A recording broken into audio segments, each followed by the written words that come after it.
Dua tersangka perampokan yang terjadi pada Mei kemarin di salah satu rumah yang berlokasi di Perum Permai, Kelurahan Bukit Baru, Kecamatan Ilir Barat 1 Palembang, masing-masing Ramadan 22 tahun dan AR 17 tahun, tertangkap polisi dari Polsek Ilir Barat 1 Palembang. Salah satu tersangka dilumpuhkan polisi dengan tembakan karena melawan untuk melarikan diri saat akan ditangkap.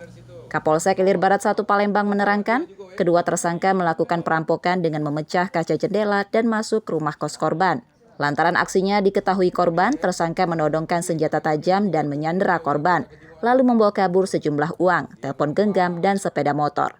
Korban selamat dari penyanderaan setelah melompat ke tepi jalan dari sepeda motor yang dibawa tersangka. Pelaku mengancam korban dengan menggunakan pisau. Setelah pelaku mengancam dengan menggunakan pisau, si pelaku mengambil barang-barang yang ada di rumah tersebut. Nah, setelah itu dia menyamar menjadi perempuan juga dengan menggunakan baju gamis, dan korban diboncengnya. Pada saat di perjalanan, korban berontak dan melompat dari motor pelaku, dan pelaku kabur dengan membawa motor korban. Saat ini untuk proses hukumnya, kedua tersangka ditahan di tahanan Polsek Ilir Barat 1 Palembang dan terancam hukuman di atas 5 tahun penjara. Reski Oktora, Muklas Diferensial, Kompas TV, Palembang, Sumatera Selatan.